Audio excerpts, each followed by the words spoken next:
जी class slides visible हैं सबको। Yes sir. Yes sir.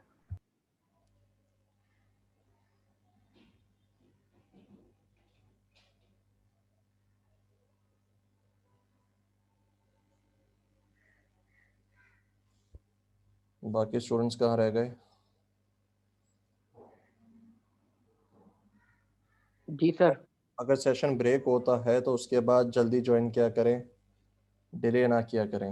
हमारा जो है फ्लो टूट जाता है, प्लस हमारा टाइम भी वेस्ट होता है। तो जितना जल्दी आओगे उतनी जल्दी क्लास ऑफ भी हो जाएगी। अगर आप डिले करते हो तो क्लास का टाइम ऑब्वियसली एक्सटेंड होगा ना। तो be quick on rejoining the session.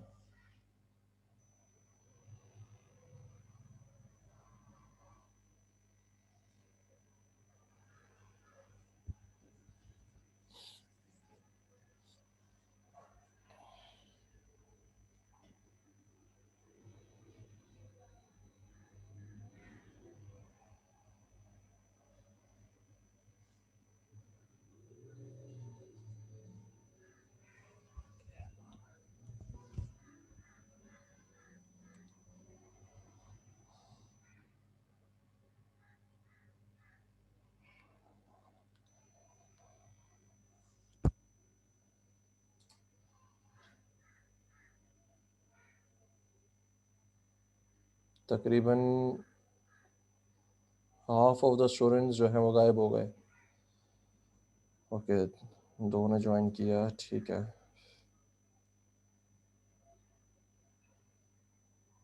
चले यार, we can not wait any further, let's start. तो अब जब हमने यहाँ पे, अच्छा बेटा स्लाइड्स विजिबल है ना सबको? क्लास स्लाइड्स भी सबको विजिबल है? Yes sir. ठीक है।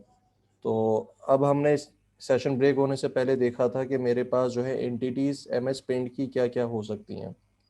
अब इन्हीं को अगर मैं सी शार्प में कोड कर दूं तो मेरा क्या बन जाएगा? जो हमने चीज़ें आइडेंटिफाई की थी, अगर इसको हम कोड करते तो ये मेरी क्लासेस बन जाएंगी। तो हम एक एग्जांपल लेते हैं हमारे मार्कशीट प्रोग्राम की, जो कि आप पीएफ में बना चुके हो। तो आई होप सब ने पीएफ के अंदर मार्कशीट प्रिंट करवाना या मार्कशीट वाला प्रोग्राम सब ने बनाया होगा, स्टूडेंट मार्कशीट वाला सब। Yes sir. ठीक है। तो उसके लिए हम क्या करते हैं, हम 3 सब्जेक्ट्स लेते हैं, उसकी जो है फिर सम और उसकी परसेंटेज क्या निकली है स्टूडेंट की, वो हम प्रिंट करेंगे। तो सबसे पहले हमें किन चीज़ों की ज़रूरत पड़ेगी? हमें मार्क्स की ज़रूरत पड़ेगी। तो हमने कहा integer maths is equals to, मैं शॉर्ट फॉर्म में लिख रहा हूँ, आप जो है इसको अंडरस्टैंड कर सकते हैं, ठीक है। Integer English is equals to convert CR integer Urdu is equals to convert CR।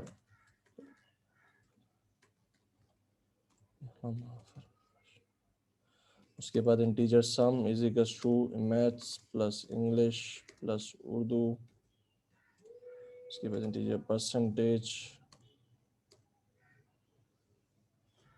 Okay, sum divided by 300 multiply by 100। उसके बाद CW सम,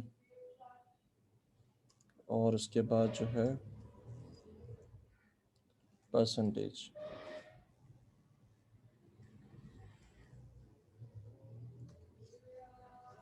जी बेटा, ये मेरा जो है एक मार्कशीट का प्रोग्राम बन गया। सारे एग्री करते हो इसके ऊपर? जी क्लास। Yes sir. बेटा it will be much more appropriate कि आप सारे मुझे टेक्स्ट मैसेज में जो है चैट में रिप्लाई करते जाएं, सो वी शुड नो कि सारे स्टूडेंट्स ग्रैब कर रहे हैं कॉन्सेप्ट्स को। अगर कुछ समझ में नहीं आता तो यू कैन आस्क मी, लेकिन you should be responsive in the class.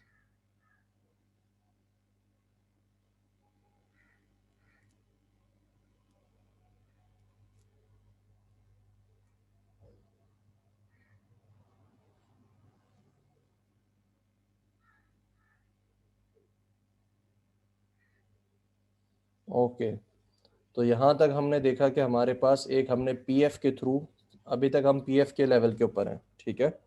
हमने पीएफ के थ्रू जो है एक प्रोग्राम बनाया मार्कशीट का। अब सपोज करें कि अब आपको रिक्वायरमेंट जो है, आपका टीचर या आपके जो लैब इंस्ट्रक्टर हैं वो ये कहते हैं कि अब आपको मार्कशीट ऐसी बनानी है जो कि 3 स्टूडेंट्स के मार्कशीट को रिप्रेजेंट करेगी। एक ऐसी मार्कशीट होगी जो कि कंबाइंड मार्कशीट होगी 3 स्टूडेंट्स की। तो उसके लिए आप क्या करोगे? सारे कोड में कहाँ पे चेंजेस आएंगी? जी क्लास। सर हम 3 मेथड बना के तीन उन मेथड तीनों स्टूडेंट्स की परसेंटेज ले लेंगे और मेन के अंदर उनको उन तीनों को एक साथ रिप्रेजेंट कर देंगे। 3 मेथड्स बनाओगे, फिर तीनों को रिप्रेजेंट करोगे। इससे आसान काम क्या हो सकता है? या सर मैं तीनों मेन के अंदर ही ले लेता हूँ इनपुट कि इस स्टूडेंट के किसी सब्जेक्ट में कौन से नंबर थे, और फिर ना एक साथ कैलकुलेट कर लूँ, परसेंटेज कैलकुलेट कर लूँ मैं। ठीक है बेटा, ये जाहिद क्या कह रहा है सबको समझ में आ रहा है?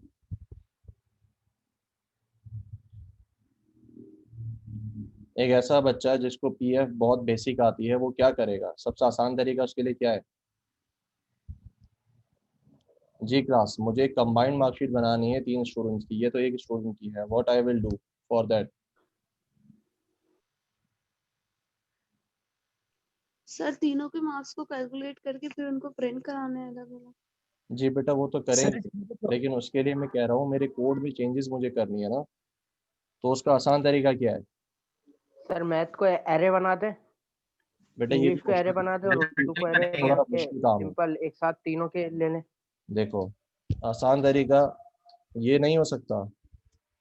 1 2 अब हो गया, सिर्फ वेरिएबल्स के नाम चेंज कर दूं। ठीक है, जो जायद बात कर रहे थे हाँ ये भी पहले। पॉसिबल है। ठीक है, इट इज द इजीएस्ट।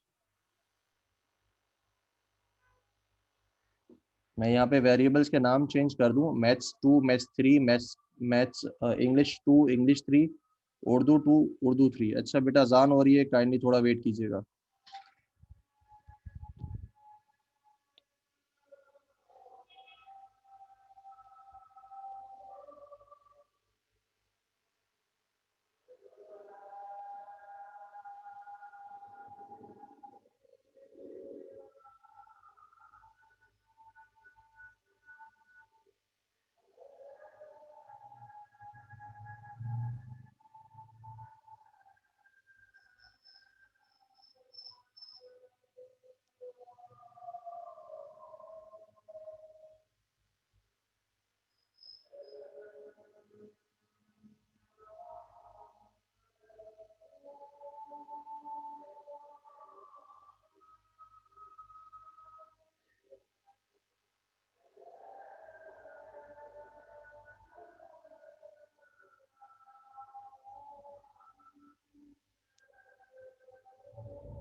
अच्छा, जो स्टूडेंट्स बेटा एरे की बात कर रहे हैं और जो स्टूडेंट्स जो हैं मुझे कह रहे हैं कि मेथड्स बना लें, तो बेटा मेथड्स बनाओगे तो फिर उसमें आपको पैरामीटर्स का ख्याल रखना पड़ेगा, या तो फिर आपको जो है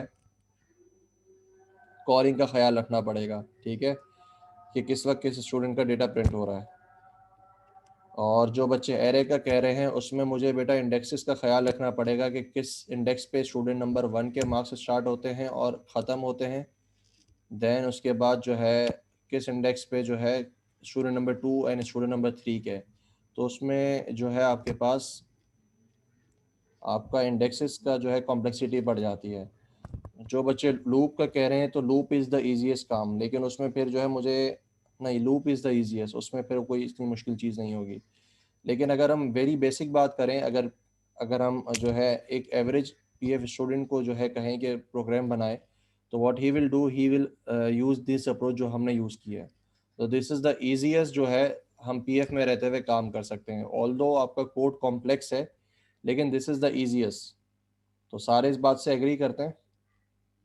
यस सर सर, लेकिन अगर हम लूप लगाएंगे तो जी हमें खाली ये बता देगा कि ना परसेंटेज ये है, ये नहीं बताएगा कि किस स्टूडेंट की है, स्टूडेंट नंबर 1 की है, 2 की है, 3 की है, ये नहीं बताएगा वो लूप के अंदर। बेटा, मैं वही कह रहा हूँ कि उसमें कुछ कॉम्प्लेक्सिटीज़ हैं, लेकिन लूप इज़ द मतलब loop is the nicest approach जो आप यूज़ कर सकते हो, ठीक है। लेकिन उसके साथ भी कॉम्प्लेक्सिटीज़ हैं, जैसे आपने रेज कर दी, ठीक है। तो अब हम देखते हैं कि यार अगर हमें यही काम करने को अगर ऊप के लेवल पे कहा जाए कि ऊप के थ्रू ये काम करो, तो क्या इस काम में ज़्यादा अच्छा, पहली बात, इस कोड को जब आप देख रहे हो तो इसकी कॉम्प्लेक्सिटी बहुत ज़्यादा टफ है। इसमें स्पेगेटी कोड बहुत ज़्यादा है। इवन आप जो मुझे सजेस्ट कर रहे हो एरेज, मेथड्स और लूप के थ्रू, उसमें भी स्पेगेटी कोड है। उसमें आपको चीज़ें डिफाइन इतनी साफ साफ नहीं की हुई, उसमें लॉजिकल बेसिस पे सारा काम किया हुआ है। उसमें जो है अगर कहीं चेंजेस मुझे करने को कहा जाए तो मुझे जो है बहुत ज़्यादा कॉम्प्लेक्सिटी फेस होगी, ठीक है। जैसे अभी जो है हमने क्या करा, हमने अगर एक मार्कशीट बनाई सबसे पहले एक स्टूडेंट की, फिर उस मार्कशीट को कन्वर्ट किया इनटू 3 स्टूडेंट्स। अगर यही मार्कशीट के अंदर मुझे चेंज करने को कहा जाए कि अब आपके पास 3 सब्जेक्ट्स के जगह पे आपके पास 10 सब्जेक्ट्स हैं, तो अब आपको कहाँ कहाँ पे चेंज करना पड़ेगा, यू कैन इमेजिन दैट, और कितना मुश्किल काम हो जाएगा। तो सारे इस बात से एग्री करते हैं? Yes sir. ठीक है। अब हम क्या करते हैं, we will do the same thing with OOP. OOP के थ्रू हम ये काम करने की कोशिश करते हैं। हम एक ऐसी मार्कशीट बनाने जा रहे हैं जो कि क्या होगा, 3 स्टूडेंट्स के जो है रिजल्ट्स को प्रिंट करवाएगी, ठीक है। तो इसको हम करते हैं डिलीट। अब सबसे पहले बताएं कि हमारा जो प्रोग्राम है that is about marksheet, results marksheet. तो उसकी एंटिटीज क्या क्या होंगी, उसमें क्या क्या होगा? जी class. Student marks, roll name, number. Grades, percentage. Okay. अब ये जो ग्रेड्स और मार्क्स की बात कर रहे हैं और नेम की बात कर रहे हैं, मुझे ये बताएं ये डेटा है या एंटिटी है? डेटा है। एग्जैक्टली तो ये डेटा किसका होता है? एंटिटी का। एंटिटी एग्जैक्टली सर तो वही बोलते हैं ना इन, जिसमें डेटा हो। नहीं बेटा, देखिए यहाँ पे डिफरेंस है। अक्सर स्टूडेंट्स जो है यहाँ पे कंफ्यूजन करते हैं। आप जो मुझे सारी चीज़ें बता रहे हो वो डेटा है, मतलब किसी एंटिटी का डेटा है। तो एंटिटी क्या होगी? जिस चीज का कोई ना कोई डेटा हो वो एंटिटी होती है। एग्जैक्टली आप सही बता रहे हो, लेकिन अभी मैं जो मार्कशीट वाला प्रोग्राम बना रहा हूँ तो उसमें एंटिटी क्या है, ये सारा डेटा किस चीज़ का है? नेम का होगा ना ये तो हाँ। फिर, किसका है? स्टूडेंट का। एग्जैक्टली तो स्टूडेंट। स्टूडेंट का, एग्जैक्टली अब जाके सही पहुंचे हो। तो मेरे पास जो मेरा मार्कशीट वाला प्रोग्राम है उसमें एंटिटी क्या बनेगी मेरी? स्टूडेंट। स्टूडेंट बनेगी। उसका डेटा डेटा क्या होगा? उसके अंदर नेम होगा। नेम हो जाएगा, मार्क्स हो जाएंगे, परसेंटेज हो जाएगा और सम हो जाएगा, ग्रेड हो ग्रेड। जाएगा, ठीक है। These are my data. उसकी फंक्शनैलिटीज क्या क्या होंगी? जी बेटा, स्टूडेंट के मार्कशीट वाले प्रोग्राम के अंदर अगर स्टूडेंट मेरी एंटिटी है तो उसकी फंक्शनैलिटीज क्या क्या होंगी? सर रोल नंबर होगा, बेटा वो तो क्लास आईडी हो। ये तो डेटा हो गया ना, ये तो डेटा है। Functionalities sir math marks, English marks. ये भी डेटा ही है बेटा सारा। फंक्शनैलिटी क्या होगी, काम क्या करेगा, इन इन डेटा के ऊपर काम क्या करेगा? रिजल्ट बनाए। एग्जैक्टली तो उसको मैं क्या नाम दे सकता हूँ? कंप्यूट रिजल्ट, ठीक है। जी बेटा, कंप्यूट रिजल्ट फंक्शनैलिटी हो जाएगी Yes, sir. इसकी। ठीक है, तो Yes, अब sir. हम करते हैं इसका कोड। Yes sir. तो कोड करने के लिए क्या करते हैं हम, पब्लिक। अच्छा, उससे पहले जो है हम जरा स्लाइड पे आ जाएं, दोबारा बैक टू द स्लाइड्स। अब हम देख लेते हैं कि यार हमने जो है अगर सी शार्प में एक क्लास बनानी है तो उसको बनाने का तरीक़ेकार क्या है। तो सबसे पहले आप क्या यूज़ करते हो, पब्लिक का कीवर्ड उसका सिंटेक्स में, उसके बाद क्लास का कीवर्ड, फिर क्लास का नेम, ठीक है, फिर उसके बाद ओपन पैरेंथेसिस और क्लोजिंग पैरेंथेसिस। तो नीचे एक क्लास बनाई गई है ह्यूमन की, जिसमें उसका डेटा मेंबर्स क्या है, एज और नेम, और इसकी फंक्शनैलिटी कौन सी है, जी क्लास। ह्यूमन की फंक्शनैलिटी यहाँ पे कौन सी दी गई है, ईटिंग। एग्जैक्टली ईट का फंक्शन जो है वो उसकी फंक्शनैलिटी है। अच्छा बेटा, यहाँ पे ईटिंग जो है इसकी फंक्शनैलिटी नहीं है, eating is the output. Functionality जो है वो ईट है, ठीक है।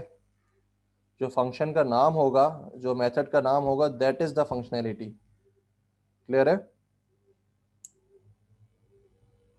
Yes sir. सर ये रिपीट कर दें। Yes sir.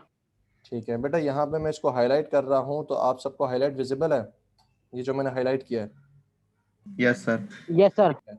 तो यहाँ पे जो स्टूडेंट ने अभी रिप्लाई किया था कि ईटिंग जो है वो आपके पास फंक्शनैलिटी है, तो मैं ये कह रहा हूँ कि ईटिंग इज द आउटपुट, इसको फंक्शनैलिटी नहीं कहता है। फंक्शनैलिटी किसको कहते हैं, ईट को।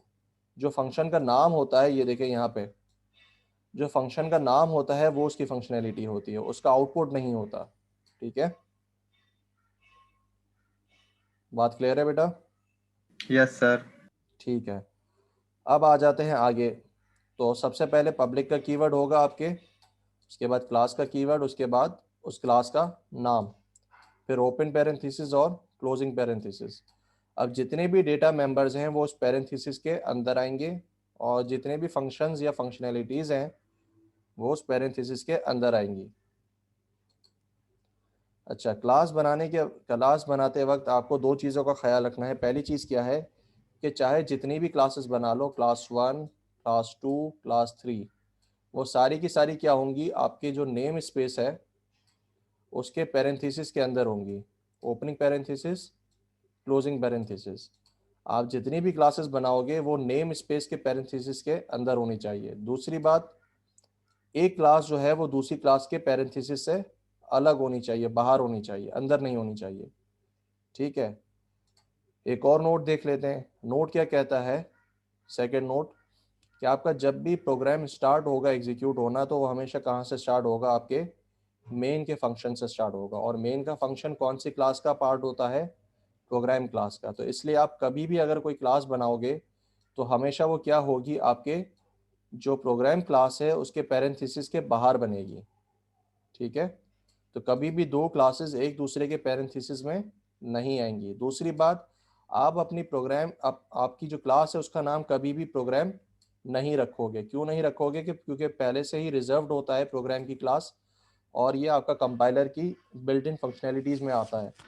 वो आपको बिल्ट इन आपको एक प्रोग्राम की क्लास बना के दे देता है जहाँ से आपकी एग्जीक्यूशन स्टार्ट होती है। तो कभी भी अपनी क्लास का नाम प्रोग्राम मत रखिएगा, और हमेशा आपकी जो क्लास बनाई जाएगी वो प्रोग्राम की क्लास के बाहर बनाई जाएगी, उसके पैरेंथेसिस के बाहर बनाई जाएगी। इसके अंदर पॉइंट नंबर 2 क्या है, पॉइंट नंबर 2 ये है कि अब अगर मैंने क्लास बनाई है तो उसके जितने भी डेटा मेंबर्स हैं और जितने भी फंक्शनल मेंबर्स हैं, फंक्शंस हैं, फंक्शनैलिटीज़ हैं, वो सारी अपनी क्लास के पैरेंथेसिस के अंदर आएंगी। तो यहाँ पे सिर्फ एक डेटा मेंबर है जिसको हमने क्या करा हुआ है, अपनी क्लास के अंदर पैरेंथेसिस में इंक्लूड करवाया हुआ है। ठीक है बेटा, यहाँ तक किसी को कंफ्यूजन कि क्लास के अंदर किस तरीके से क्लास का सिंटैक्स है, या क्लास कैसे बनाई जाएगी? नो सर, क्लियर है। ठीक है, अब इस क्लास का ऑब्जेक्ट कैसे बनाया जाए। अभी हमने देखा था कि एक हमने क्लास बनाई थी ह्यूमन की, तो क्लास के ऑब्जेक्ट बनाने का सिंटैक्स क्या है, क्लास नेम, उसके बाद ऑब्जेक्ट का नाम, आप उस ऑब्जेक्ट का क्या नाम रखना चाहते हैं, और उसके बाद न्यू का कीवर्ड, और फिर क्लास का नाम, और उसके बाद ओपन क्लोजिंग राउंड ब्रैकेट्स और सेमीकोलन। फिर उसके बाद अगर मुझे उस ऑब्जेक्ट के किसी डेटा मेंबर को या फंक्शनल मेंबर को एक्सेस करना है तो मैं कैसे करूँगा, जो ऑब्जेक्ट का मैंने नाम रखा था वो, फिर उसके बाद डॉट लगाऊंगा, और उसके बाद उसके मेंबर का नाम। ठीक है बेटा, तो अब लेफ्ट साइड पे देखो, हमने एक ऑब्जेक्ट बनाया ह्यूमन का जिसका नाम हमने क्या रखा है, ओबी। ठीक है, उसके बाद हमने इस ओबी का जो नाम था उसको प्रिंट करवा दिया, तो हमने कहा ओबी डॉट नेम। तो क्या होगा, ओबी का जो नेम है वो एक्सेस हो जाएगा और वो प्रिंट हो जाएगा। इसमें किसी को कोई कंफ्यूजन?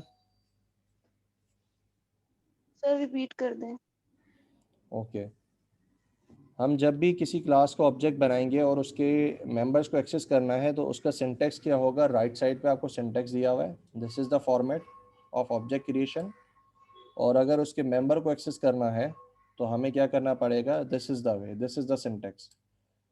तो मैंने अभी एक ह्यूमन का ऑब्जेक्ट बनाया, उसका अगर मुझे नाम को एक्सेस करना है तो मैंने कहा ओबी डॉट नेम, तो उसका जो नेम होगा वो प्रिंट हो जाएगा। ठीक है बेटा,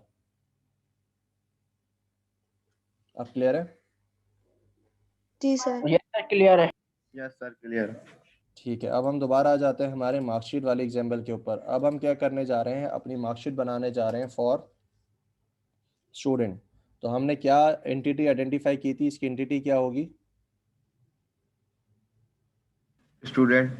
ओके, तो हमने कहा स्टूडेंट पब्लिक 1। Class student. उसके बाद इसके डेटा मेंबर्स क्या होंगे, डेटा कौन कौन सा होगा इसका? परसेंटेज सर इसका मार्क्स। परसेंटेज होगा, मार्क्स होंगे, name. Class name, roll class number. होगी, okay okay wait, roll number हम होंगे। इसको सिंपल रखते हैं, public integer maths is equal to 0 शुरू के अंदर, public integer English 0, public integer Urdu 0। ठीक है बेटा, अब इसकी फंक्शनैलिटीज क्या क्या होंगी? जी फंक्शनैलिटीज सर मुझे सम करके रिजल्ट। सर जी, सम होगा। सबसे पहले बेटा इनपुट तो ले लो यूजर से, अभी तो सारे 0 मार्क्स है ना।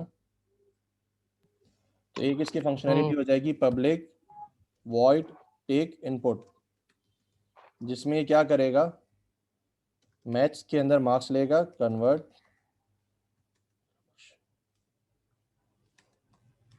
CR,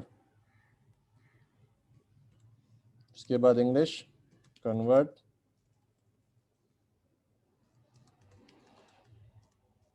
CR, उसके बाद उर्दू सर इधर CR का क्या मतलब है? Console dot read line. ठीक है, पहला फंक्शन कौन सा हुआ इसका, टेक इनपुट का। अब उसके बाद एक्चुअल उसका जो है functionality public void compute result. Sir input लेने का वही तरीका है जो प्रोग्रामिंग फंडामेंटल में जिस तरह हम लेते थे, console dot right line. Exactly वही तरीका है, आपको जो है क्लास के स्टार्ट में मैंने बताया था कि पीएफ के अंदर ऐसी कोई चीज़ नहीं है जो कि अब आप मज़ीद लॉजिकल प्रोग्रामिंग में पढ़ोगे। जितनी भी लॉजिकल प्रोग्रामिंग थी वो आप पीएफ में पढ़ चुके। अब इसके बाद प्रोग्रामिंग के जितने भी कोर्सेज पढ़ोगे वो सिर्फ आपको स्ट्रक्चर बताएगा कि अपने कोड को मेंटेन या स्ट्रक्चर कैसे दिया जाए। लॉजिकल कोई चीज़ भी जो है नई नहीं पढ़ोगे। ठीक है, तो सारा तरीक़ेकार वही होगा। अब हम क्या करेंगे, हमारा जो फंक्शन था किसी स्टूडेंट ने रिजल्ट का मुझे बताया भी था, तो एक्सक्यूज मी अब सर। जी बेटा। सर आपने ये जो मार्क्स लिए हैं इंटीजर पब्लिक, इसके पैरेंथेसिस अलग क्यों नहीं लगाए? किसके पैरेंथेसिस बेटा? ये ये जो जो मैंने आपने marks मार्क्स लिए, लिए।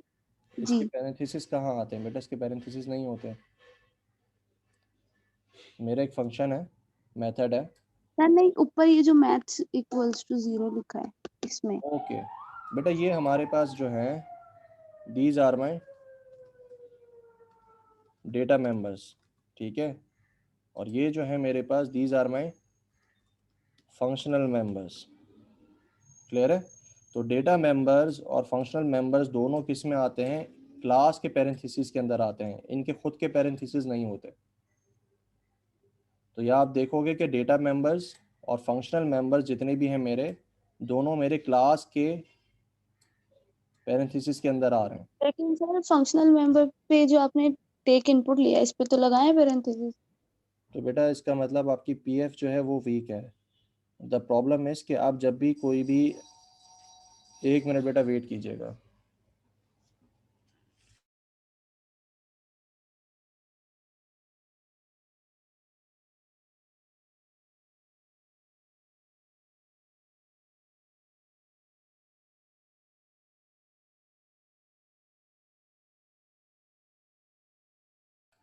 जी, तो बेटा मैं ये बता रहा था कि आप जो है ना, जब भी कोई इंटीजर बनाते हो या कोई भी आप वेरिएबल बनाते हो तो उसके पैरेंथेसिस कभी भी नहीं आते, ठीक है।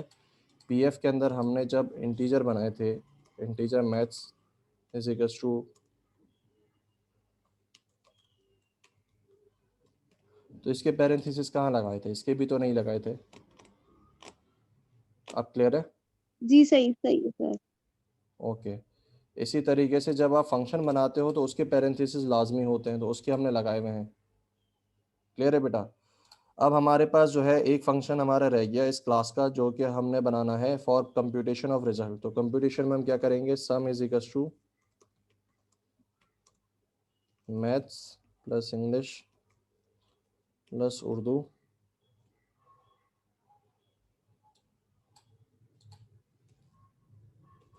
Percentage sum divided by 300 multiply by 100, उसके बाद CW sum plus percentage percent. जी बेटा, मेरी क्लास बन गई। ठीक है जनाब। अब हम क्या करेंगे, इसका जो है हम ऑब्जेक्ट्स बनाएंगे। ऑब्जेक्ट्स एक्चुअली वो चीज़ें होती हैं जिनके साथ आप इंटरेक्शन कर सकते हो। ये तो मेरे पास क्या है, उसका ब्लूप्रिंट है, इसके साथ मैं कुछ काम नहीं कर सकता। अगर मुझे किसी स्टूडेंट के मार्क्स एंटर करवाने हैं या उसको प्रिंट करवाना है तो मुझे एक्चुअली इस क्लास के ऑब्जेक्ट्स बनाने पड़ेंगे। तो हम मेन में जाएंगे, यहाँ पे हम एक ऑब्जेक्ट बनाएंगे student number 1, student S1 is equals to new student, student S2 is equals to new student, student S3 is equals to new student। इसी तरीके से S1 डॉट टेक इनपुट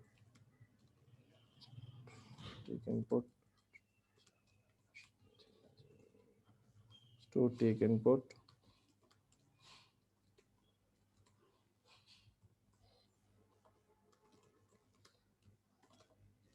जी यहाँ तक किसी स्टूडेंट को कोई कंफ्यूजन कि मैंने अभी तक क्या काम किया है?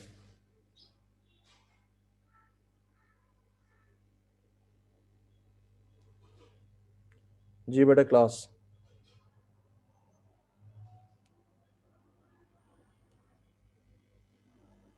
रेस्ट ऑफ द क्लास क्या स्टेटस है? बेटा VS इज़ अवेलेबल, लेकिन मैं चाह रहा हूँ कि अभी VS के ऊपर हम रश ना करें।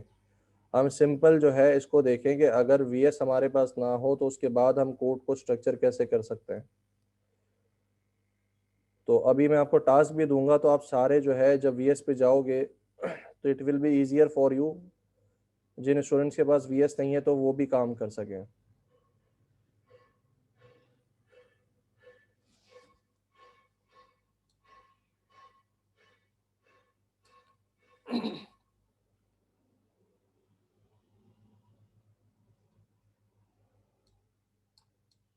ठीक है बेटा, तो यहाँ पे हमने जो है इनपुट ले लिए। अब इसके बाद हम क्या करेंगे, सारे इनपुट्स आ गए हमारे पास।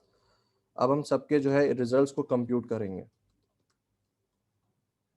स्टूडेंट नंबर 1 का रिजल्ट कंप्यूट हो गया, स्टूडेंट नंबर 2 का रिजल्ट कंप्यूट हो जाएगा और स्टूडेंट नंबर 3 का रिजल्ट कंप्यूट हो गया। जी, तो यहाँ पे मेरे पास ये तरीक़ेकार है for creating the marksheet program for 3 students. तो अब यहाँ पे आप देखोगे कि यहाँ पे आपके कोड जो है वो ज़्यादा स्ट्रक्चर्ड है। इसका अगर मैं अंडरस्टैंडिंग किसी को ग्रैब करने की कोशिश करूँ तो यहाँ पे आप देखोगे कि कोड बहुत सिंपल है। इवन यहाँ पे सिर्फ डेटा मेंबर्स को मैंने बनाया है, यहाँ पे इसका पहला फंक्शन है और यहाँ पे इसका दूसरा फंक्शन है, और ये सारे के सारे किसके अंदर हैं? With in your class parenthesis. तो इस कोड को देखें, और इससे पहले वाला जो कोड था आपको ज़्यादा कॉम्प्लेक्सिटी किस में दिख रही थी? It was your first code. ठीक है बेटा। अब यहाँ पे अगर मुझे 3 की जगह पे 4 जो है उन सब 4 सब्जेक्ट्स को इंक्लूड करना है तो मैं क्या करूँगा? मैं सिर्फ और सिर्फ क्लास में जाऊँगा स्टूडेंट की, यहाँ पे कोर्स का नाम लिखूंगा, यहाँ पे इनपुट लूंगा और यहाँ पे उसकी जो है एंट्री कर दूंगा। That's it. मुझे तीनों स्टूडेंट्स के लिए बार बार चेंजेस नहीं करना पड़ेंगे। अब सपोज करें कि अगर आप एक ऐसी यूनिवर्सिटी के लिए प्रोग्राम बना रहे हैं जहाँ पे आपके पास 10,000 स्टूडेंट्स हैं और 10,000 स्टूडेंट्स में आपको कहा जाए कि किसी एक कोर्स की जो है इंक्रीमेंट कर दो, कोर्स को बढ़ा दो, तो आपको 10,000 जगह पे जाके आपको वो कोर्स की एंट्री करने की ज़रूरत पड़ रही थी। लेकिन अब आप क्लास में क्या कर सकते हो, सिर्फ एक जगह पे आप चेंज करोगे, ठीक है, और वो सारे के सारे जितने 10,000 स्टूडेंट्स होंगे वो रिफ्लेक्शन सबके ऊपर आ जाएगी। आपको 10,000 जो है लाइंस के ऊपर जाके 10,000 लाइंस के ऊपर आपको जाके चेंजेस करने की ज़रूरत नहीं पड़ेगी। आप सिर्फ 3 जगह पे चेंजेस करोगे, बल्कि 4 जगह पे, जैसे अभी आपको रिफ्लेक्ट हो रहा है, और आपकी पूरे के पूरा जो है इफेक्ट आपके 10,000 स्टूडेंट्स के ऊपर खुद ब खुद रिफ्लेक्ट हो जाएगा। जी, तो आई होप यहाँ पे आपको कॉम्प्लेक्सिटी जो है वो ईजी लग रही होगी। जी क्लास,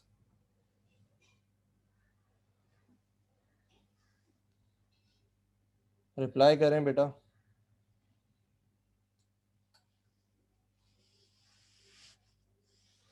अमित बेटा, ऑब्जेक्ट्स तो 10,000 बनेंगे, लेकिन उसका आसान तरीका है, वो हम लेटर ऑन अपनी जब ऊप को हम आगे बढ़ेंगे तो हम देखेंगे कि यार हम एक से ज़्यादा ऑब्जेक्ट्स एक साथ कैसे बना सकते हैं आसानी से। ठीक है बेटा। अच्छा, हसनैन राजिया बेटा, ये न्यू स्टूडेंट जो है ना आपके पास, ये एग्जैक्टली वैसा ही है।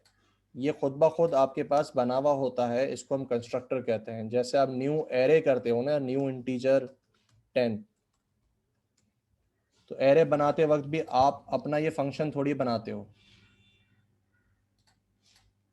एरे बनाते वक्त आपने ये फंक्शन थोड़ी बनाया होता है, ये तो बिल्ट इन है। तो इसी तरीके से ये जो न्यू स्टूडेंट का काम है, ये खुद बिल्ट इन बन जाता है। ठीक है, आपको बनाने की ज़रूरत नहीं पड़ती। क्लियर है हसनैन?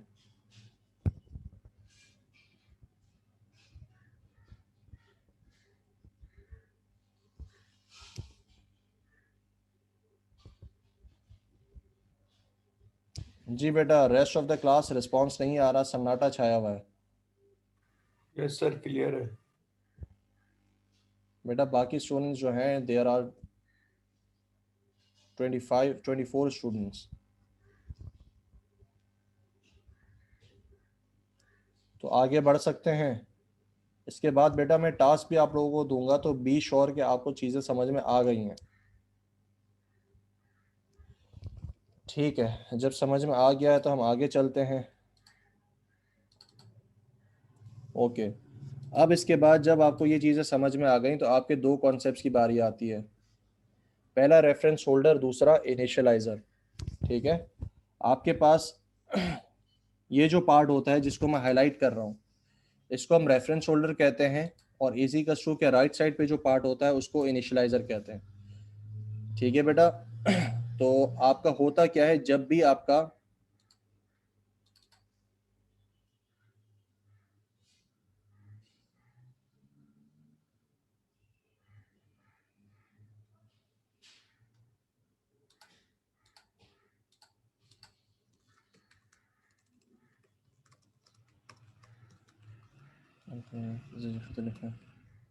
या अल्लाह, अच्छा लेट्स डू दिस थिंग।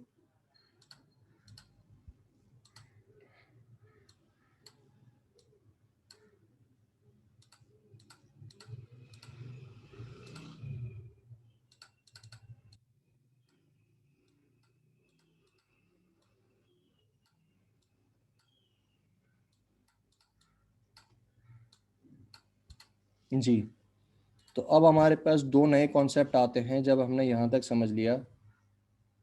बेटा नमाज ब्रेक विल बी आफ्टर 2:30, तो हमारा जो है बीच में, अब वैसे ही 1:45 हो रहे हैं, नमाज का जो टाइम है वैसे ही जमात का आई गेस 1:15, सवा नहीं 1:30 है, तो इट्स गॉन। तो इज़ इट ओके कि हम जो है क्लास हम जल्दी ख़त्म कर लें, उसके बाद हम नमाज के लिए चले जाएं? It is up to you guys. जी बेटा। ठीक है सर, जैसा आपको पॉसिबल लगे।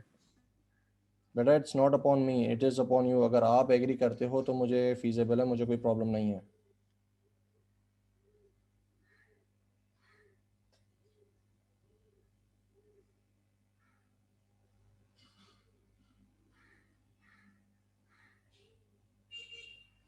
ठीक है, तो मेजॉरिटी जो है बेटा वो they are okay with the time, तो वी कैन।